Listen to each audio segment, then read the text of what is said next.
Dari kedengarannya aja sekolah di mana? Sekolah di Taiwan. Wah. Dari untuk Indonesia sih. Kira-kira sekolah di berapa? Wah, ini topik yang paling sensitif gak sih? Bener-bener sendirian, lu masih 18 tahun bener-bener sendiri datang ke sini. Kok bisa gitu? Halo semuanya, selamat datang kembali. Aku Faye dari Gika dan di sebelahku di sini ada Madeline. Boleh mungkin perkenalkan diri dulu. Halo semua, perkenalkan nama saya Madeline. Saya sekarang sekolah di Suming. Suming, Kalsel. Ya. Sekarang umur berapa kak? Sekarang umur 18. Umur 18. Tinggal di Sekarang ini Suming itu ada di Taichung. ya. Suming itu lokasinya ada di kota Taichung. Ya betul. Kan sekolah SMK itu sekolah terus magang gitu kan. Nah kalau kakaknya magangnya di mana?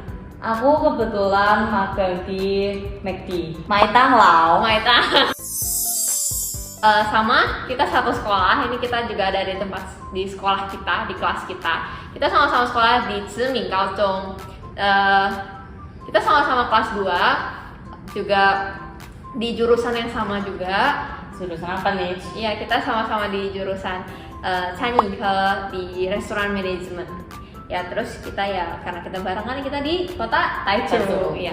Dan kebetulan sekali kita magang di tempat yang sama. Kita sama magang di Maitang Lao. Iya, oke. Nanya dulu kan kita sama-sama umurnya masih kecil nih. Umurnya masih 18 gitu, 18 ya paling di Indo masih SMA mau kuliah gak sih? Iya. SMA mau kuliah gitu. Terus kok kepikiran untuk datang ke Taiwan, kan jauh gitu, maksudnya keluar negeri tinggal sendirian. Masih muda. Iya masih muda. Kalau di sini ada papa mama atau keluarga gitu nggak? Enggak sih, aku ke Taiwan ini benar-benar sendirian. Bener-bener sendirian, belum masih 18 tahun bener-bener sendiri datang ke sini. Kok bisa gitu? Karena ngelihat peluang di Taiwan lebih gede daripada kalau sekolah di Indo mungkin ya. Terus jadi kayak apalagi ya kalau ngomongin bahasa, aku suka kayak belajar bahasa banyak. Jadi kayak mungkin ke Taiwan ini bisa belajar bahasa Mandarin lagi kan. Iya. Kayak ketambahan kemampuan bahasa yang lain, ngetes mental juga. Kalau di Ngetes mental. Iya, bener banget. Terus ngelihat Taiwan juga kota aman kan, negara yang aman. Terus kenapa enggak keluar negeri? Iya kan dari kedengerannya aja sekolah di mana? Sekolah di Taiwan. Wah, langsung kayak ini anaknya Pasis sekolah di Taiwan. Waduh, gitu kan kayak keren banget. Nah, gimana kamu? Aku alasannya sebenarnya waktu itu aku masih gak dibolehin sama orang tua karena waktu itu aku datang ke sini tuh masih 16, masih umur 16. Bener-bener masih kecil mungil gitu. Baru kelas 1 SMA waktu itu. Waktu itu udah SMA, udah bayar sampai lulus. Terus milih yaudah sini aja karena ya sama sih ngeliatnya karena negara Taiwan keluar negeri terus dengan iming-iming luar negeri gitu kan jadi kayak oh wow keren nih terus ditambah kan pastinya kalau misalnya tinggal keluar dari rumah tuh bakal ada banyak hal-hal baru yang harus dipelajari sendiri kan, terus bisa jadi belajar lebih mandiri lagi, terus mulai kayak bayar apa sendiri, hidup Ngetes mental. Iya itu maksudnya ngetes mental, hidupin apa sendiri gitu. Ini ngerasa kayaknya asik. Udah mah jadi beda gitu sama orang-orang, kan orang-orang kalau bisa keluar negeri tuh kurang lebih kuliah lah gitu. Kita beda lebih awal. Dare to be different. Yes. Oke, terus mau nanya waktu mau datang ke sini, pasti kan pertamanya itu denger dulu kan dari orang-orang. Ya nggak sih, aku juga itu dikenalin itu loh ada program ini. Nah kalau misalnya kamu waktu itu gimana ceritanya, kok bisa tahu? Jadi waktu itu aku tuh dikenalin sama guruku yang ada di Semarang, kayak tentang program ini, program 3 bulan magang, 3 bulan sekolah dari sekolahannya namanya Teresiana. Terus mereka kayak ngambilin murid gitulah dari sekolah-sekolah lain. Dari situ sih kayak lebih ke perorangan gitu. Lebih, jadi ini bukan agensi ya cerita kamu, kalau dia bukan agensi, lebih ke perorangan ya kan, kayak ke perorangan. Kalau misalnya aku waktu itu aku berangkat lebih kayak sama sih kayaknya perorangan, lebih kayak karena kenalan. Papa ada kenalan, si kenalannya ini tuh dia emang buka program gitu, terus aku ngerasa oh ya ini kayaknya menarik, jadi aku ikut. Ternyata nyampe lah kesini gitu. Ya gitu, tapi waktu aku berangkat dan buat ngurusin visa dan lain sebagainya tetap pakai agen sih waktu itu. Iya, sama. Oke, terus programnya ini mungkin bisa dijelasin lebih lengkap lagi buat teman-teman di Indonesia yang mau kesini biar lebih ngerti lagi gitu. Jadi kita sekolah di sini tuh masuk program 3 bulan magang, 3 bulan sekolah. Setiap angkatan Chaosun itu dibagi 2, kelas A sama kelas B. Iya. Kalau kelas A itu magang duluan. Yang magang duluan, yang kelas B itu yang stay di sekolah dulu, karena kan 3 bulan magang, 3 bulan sekolah. Jadi mereka harus ya puter-puter gitulah, tuker-tuker. Kenapa dipisah itu karena ya itu kan harus menuhin tempat yang di sekolah kan, pas waktu yang A di luar sekolah kosong, berarti harus dibagi untuk ada yang di sekolah gitu kan. Nah terus kelas A, kelas B diputar-putar kayak gini apa nggak ribet? TBH ribet sih, ribetnya bukan karena di apa-apanya tapi di urusan pindah-pindahnya. Kita harus ngepak-ngepakin barang, terus habis perjalanan waktu itu kita nggak terlalu lama sih, kayak naik bus bareng gitu cuma 30 menitan doang, tapi beberes sama unpack-nya itu kayak yang bener-bener ribet sih, nata-nata bareng lagi gitu. Kalau aku bilang ribetnya di situ. Kalau menurutku ribet nggak ya? Nggak juga sih, cuman emang agak aneh aja karena kelas A dan kelas B itu jadi kayak misah kelas banget. Jadi kayak satu angkatan tapi beda kelas. Kan kalau misalnya di Indo suka ada kelas 1, kelas ya sama aja sih kelas A, kelas B gitu kan ya. Cuman kan kalau situ barengan jadi satu, dari satu sekolah, kelasnya cuman sebelahan. Kalau kita enggak, kelasnya sama ini terus gak bakal berubah gitu. Iya sih. Jadi kelas A ya datang ya pas waktu kelas A sekolah ya di sini. Terus kita pergi magang, kelas B balik ya ke sini gitu. Terus jadi gurunya juga kan misah gitu berdua. Wali kelasnya kelas A siapa, kelas B siapa gitu kan ya. Ribet menurutku kayaknya nggak gitu ribet sih kalau misalnya kayak gitu mah. Cuma jadi kayak ya kangen sama Iya, kita jadi misah. Tapi tetap satu angkatan sih, tetap dihitungnya mah we are family gitu, barengan semua. Iya, lulus juga bareng ya. Iya. Kalau misalnya ada waktu bisa keluar. Kira-kira waktu datang ke sini apa semua orang bisa datang ikut program ini atau ada kayak kamu harus gini? Iya, ada, kamu harus gini. Salah satunya kalau yang nggak tahu ya, setiap perorangan yang ada di kota-kota tuh beda. Tapi kalau yang ada di kotaku Semarang tuh kayak kamu harus bisa buktiin dan kamu harus bener-bener yang kayak keturunan Tionghoa gitu. Oke, jadi kualifikasinya ini pertama harus keturunan Tionghoa. Tapi nggak harus banget sih ya. Tapi kalau bisa. Ya kalau bisa ada darah Tionghoa, ada siapa sebenarnya nggak gitu gimana. Nenek moyangmu Tionghoa juga nggak apa-apa. Temanku ada kelas ini yang baru datang ini, ada dia tanya, oh kamu Chinese? Iya Chinese dari mananya? Iya dari ini. Waduh. Ya gak apa-apa, dia tetap datang ke sini kan. Ya tetap tinggal tuh.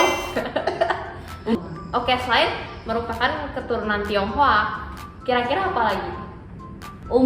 Masalahin umur kayaknya harus di atas 16 sampai 22 tahun. Terus berarti kayak seandainya lulus SMP. Iya. Sebenarnya emang harus lulus SMP sih, karena untuk datang sini kan harus bikin dokumen, visa dan lain sebagainya. Mereka itu kan butuh rapot SMP. Yang harus sudah dilegalisasi. Nah setelah masuk nih, lulus kualifikasinya dan lain sebagainya, kira-kira apa proses selanjutnya? Prosesnya tuh kayak ya nanti kamu pasti aku ditanyain sih waktu itu kayak kamu lebih suka jurusan apa, kamu lebih minatnya kemana, bidangnya kemana. Kebetulan aku bukan tipe orang yang suka banget kecantikan gitu, jadi lebih milih Caninke ini. Terus disaranin kalau misalnya mau masuk Caninke, maksudnya di Jeming. Kalau misalnya suka kecantikan di sekolah lain. Nah waktu dulu ada berapa jurusan yang dikenalin sih?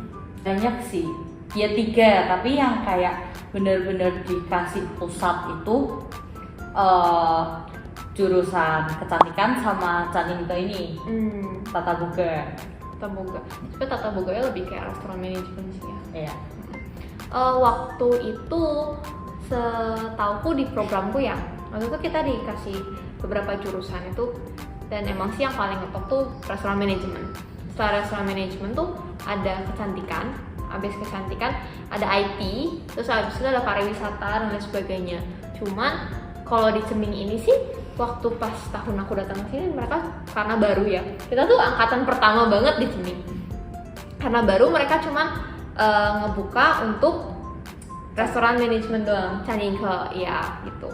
Setelah ambil jurusan nih, proses apa lagi yang harus ditemui? Ini sih waktu aku kita waktu habis keterima gitu, kita harus kayak ngisi data nama-nama administrasi gitu ya waktu itu, kayak meeting. Oh ada meeting gitu Kak? Ada, kayak bukan meeting sih, tapi kita kayak dikumpulin. Dijelasin lebih detail gitu lah. Ya itu perlu banget sih ya. Terus kayak ngisi data nama, punya nggak nama Mandarin, terus kayak sanggup ada biayanya segini, mau bayar cicil atau gimana gitu sih. Terus kayak alamat, terus masuk sekolah mana, ngisi data. Kalau aku sih waktu itu lebih kayak karena udah tertarik langsung mulai administrasi segala macam. Dia kasih aku list beberapa dokumen-dokumen yang dia butuhin gitu, dan habis itu bakal diurus sama mereka. Terus setelah ngurus administrasi, ngurus visa. Ngurus visa yang cukup ribet ya, karena banyak banget dokumen-dokumen yang harus dikumpulin. Pas buat visa itu baru aku kayak ngasih dokumen-dokumen gitu sih. Nah selain visa, ya pastinya juga yang paling penting paspor. Harus punya paspor sih. Kalau misalnya belum punya paspor, ada beberapa agensi yang emang dia juga bisa bantuin kamu buat bikin paspor baru, bikin paspor lagi gitu. Paspor baru sih. Kalau di peroranganku enggak sih, kayak paspor lebih kayak sendiri, kamu harus sendiri. Yang penting harus ada sampai tanggal segini gitu. Gitu. Tapi ada beberapa juga yang kayak enggak ngumpulin di tanggal itu, ya dikasih perpanjangan. Iya. Nah, waktu pengurusan visa, kira-kira hal apa aja yang diperluin? Visa ya yang pasti kalau misalnya udah umur 17 ke atas, KTP, akte lahir, kartu keluarga gitu kan ya. Tapi waktu itu kita cuma ngurusin gitu doang, terus sudah jadi aja visanya. Wow, dibantu. Iya. Waktu itu aku lebih ribet ngurusin visanya.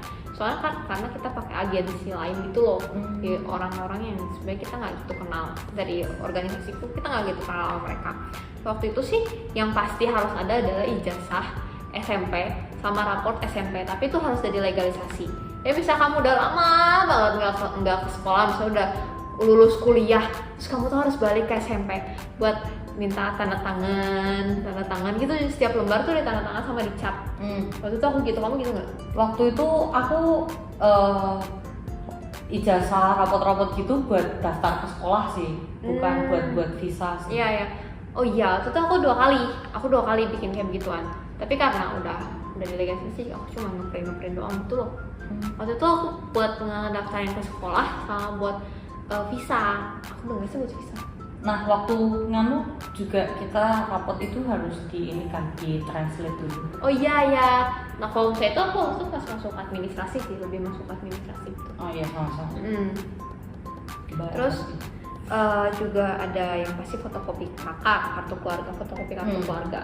Terus fotokopi KTP sama kartu identitas lainnya gitulah. Iya.